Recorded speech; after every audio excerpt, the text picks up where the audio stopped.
What's working on YouTube now? I'm going to give you guys a bit of an insight into our personal YouTube. We're going to do these for the Mastermind, my business channel, because I think this is important, especially those who are YouTubers. And this may be a bit advanced for some of you guys, but why not? We'll just show you guys some of the analytics, folks who care. So if you guys don't know, building a business on the back of just YouTube is not something that's advantageous for most people. Unless you're like a purely creative type, it's not good to build a business just on AdSense. Because why is building a business strictly on YouTube AdSense not good, Zach? It is extremely volatile. So when you're building something on YouTube, you are getting paid by AdSense, which is just the money that advertisers are paying YouTube to put their ads on other people's videos. That being said, there are ad seasons. And the different seasons depend on how much money people are spending actually in the marketplace. When people, let's say right after Christmas, January, February, start spending less money because they just spent a bunch of money visiting family, buying gifts, there's less money being circulated in the economy, and these advertisers have less money coming in to promote. They also know they won't make as much money from their ads. So they scale it back. Who feels that? Who feels that are the creators, because the demand for the ads goes way down. So the costs of the ads go way down, meaning we don't have a fixed ad cost or that we get paid per ads. We get paid 55% of the ad cost that YouTube makes. So if an ad is $20 someday and we get 55% of that, it's nice. But if the ad drops to $10 because the demand goes down, then our AdSense dips. What does that mean macro? What that means macro is that the AdSense throughout the year will fluctuate like crazy. You are not making a Dave Ramsey budget off of AdSense. You're not. You're not. Which then, if you're trying to pay salaries, you're trying to have a budget, you're trying to have planned out things, you don't build a business on the back of AdSense. I would also say brand deals as well, because that fluctuates. It's just too volatile. It's just too all over the place. So Zach totally nailed it. So what have we been doing? Well, we've been trying to create products that solve our audience's problems, and in doing that, divert our revenue streams. In a perfect world, no more than 50% is coming from AdSense. In a perfect world. We're not there yet. You know, even on a good month, we're not there yet. So we've been doing products. Now, here's the rub of products is YouTube doesn't like taking people off platform. So I'm gonna show you guys a chart. This is in the back of our analytics. Okay, here is our last 90 days. If you look here, 5.1 million unique viewers, which is phenomenal, right? We grew by 85,000 subscribers, right? This is the last 90 days. Okay, so some of you guys, those of you guys that geek out and appreciate this stuff, hopefully this helps. Those of you guys in the chat for the other topic, we're about to get there. Just bear with me. So here is a graph where a channel is growing. You know the channel is growing and it's doing well when you see these numbers together correlate. This is new viewers on the bottom and returning viewers on the top. You see how that's correlating? You see how there's returning and new viewers together? It's jumping up and down. This is how you know a channel is growing, right? And if we go and if we parallel it to subscriber growth, you see it's almost the same graph. It's almost the same graph. You guys see that? Now listen. Now watch how this flattens out right here. Right? It flattens out. Okay. Our subscriber growth is down. Why? Well, because YouTube's not servicing our videos to new viewers. You see here, it says flattens out. Now these are rich people problems. These are first world problems. These are not. This is not a big deal. But it is something to be mindful of, that when we're in the middle of peak seasons, it's because we're not running campaigns to take people off platform. When we're doing our latest launch, like the Battle of the Unseen World, the jacket, we take people off platform. YouTube stops servicing our videos to as many people. This is my hypothesis. I am not certain of this. This is my hypothesis, is that YouTube will expose you to more videos when the video finishes and people are going into another video. Hey, thank you for watching this video. If you want to see this video, go here. That is in YouTube's best interest. When that's not happening and you're going, hey, go and buy our new jacket, go and buy this, go to Patreon, go here, go there, you're taking people off of platform, and YouTube does not like that. And so that is something to consider, is like now we're in this tug of war with YouTube, because we're saying, hey, we need to get people off of platform to build an email list, to build our own audience off of YouTube. But YouTube doesn't like that. And then there's a direct, and we've seen this for months and months. Anytime there's a merch strap, anytime there's a launch of a prayer journal, our views go down, our audience goes down, our newer viewers go down. Whenever we're redirecting people into other videos and keeping people on YouTube, everything goes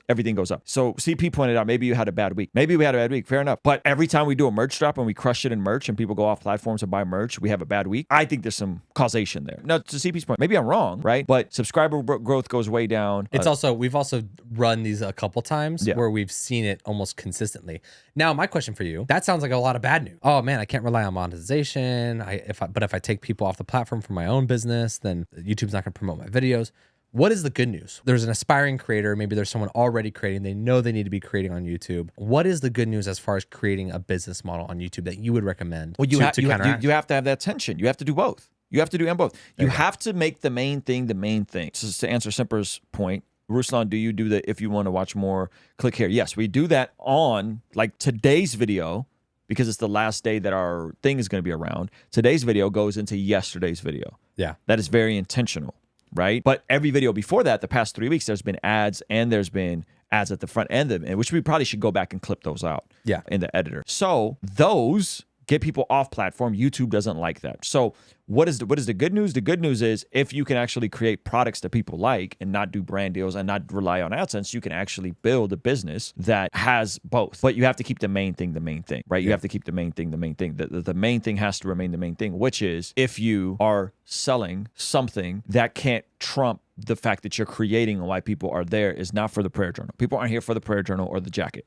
or the t-shirt. They're here because they're clicking into a video to watch what the video is about. Now, a certain percentage of those folks will come over to Patreon, a certain percentage of folks will buy some merch, so on and so forth. So I think that therein lies the tension that we're addressing. So I guess the good news is that you can diversify your revenue streams. Yep. The bad news is that it will come at the expense of impressions and who YouTube's putting your videos in front of. Yep. And then it just becomes a balancing act. So then you got to figure out, okay, when you have multiple revenue streams, 100% revenue is not coming in through AdSense, then you know that if it dips, you're not going to be crushed from your monthly revenue. If you have diversified revenue, and this kind of works, you know, we're not the first person talking about diversified revenue, but in a YouTube sense, if you have 25% coming in from AdSense, 25% coming in from Patreon, 25% coming in from merchandise, and 25% coming in from, let's throw in one, public speaking, right?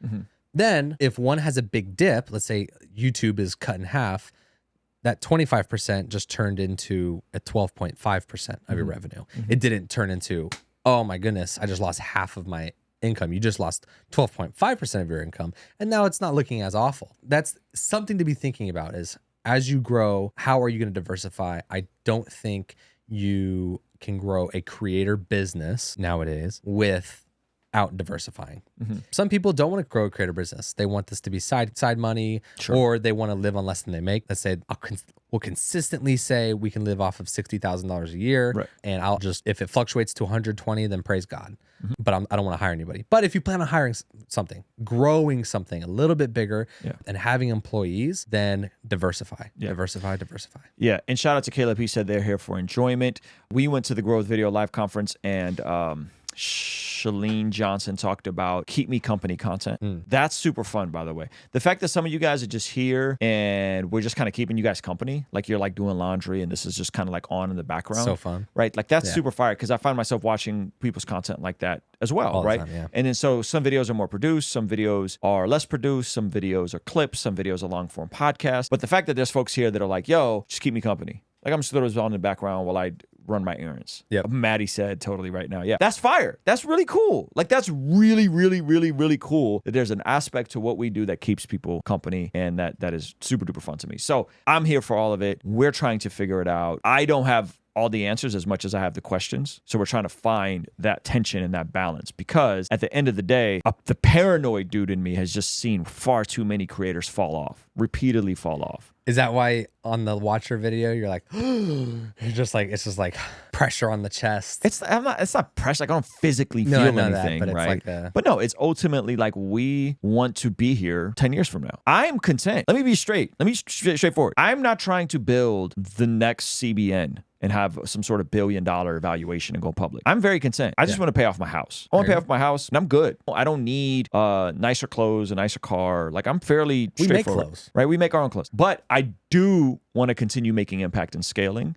And when you see YouTuber after YouTuber after YouTuber fall off or hit burnout or whatever, a revenue stream falls off and then their entire business model completely disappears and then they fail. Like that, I don't want. That is the evaluation of things. And I think this stuff is super helpful to other aspiring YouTubers. What are you building? Are you building an education business? Are you building an entertainment business? What are you looking at? What are you trying to do? I mean, for a while we were thinking, oh, the Christian Daily Wire. After spending time observing and learning and listening to other people that do it at a bigger scale than we do, we now shifted. Maybe we want to be like the like a Dave Ramsey-esque model, like how they do their systems. Ironically enough, CP is like, stop listening to Dave Ramsey. Don't pay off your house. CP, that's easy for you to say, bro. You live in Atlanta in your house. You bought a house already. that's crazy. Your house is $150,000 or whatever you paid for. You got a great deal on it, bro. I'm in Southern California. If I can knock, I just saw a YouTuber friend of mine have to sell their house. Yeah. Like, that's not dope. That's not to build cool. something, crush it, be in a nice house, and then have to sell your house because you need the equity in the house. There's enough risk in entrepreneurship that if you can have as much security in your personal, then you're offsetting those, and you can take more risk in your business. And exactly, and you could pay people more, and there's less need to like constantly want to perform, or like I got to go take this speaking gig or whatever. Paying off the house decreases my burn rate to almost nothing, right? Because my biggest personal expense is my house. So paying off my house just decreases a lot of risk on me to actually build the thing that I want to build, instead of feeling like I have to make X amount to pay the bills. So I think for me, paying off the house is great. And I would recommend you pay off your house, CP. If you didn't have that expense, that would create extra revenue for you. You know, the extra money you save is the lowest rate. Yeah, yours is the lowest rate. I don't got a great rate, my guy.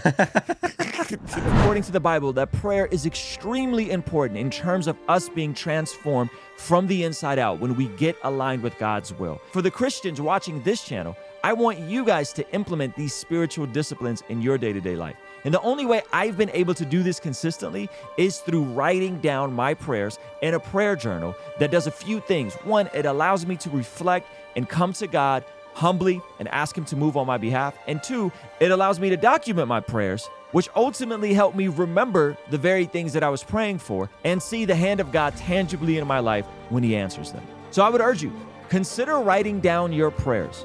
It could be in a blank notebook. It could even be on your phone. Or you could check out the one I personally designed and used for my own quiet time and spiritual discipline that I think will be a huge blessing. It's the exact structure and system that I've used for years to pray and be more consistent in my spiritual disciplines. You can pick yours up today by clicking the link in the pinned comment below.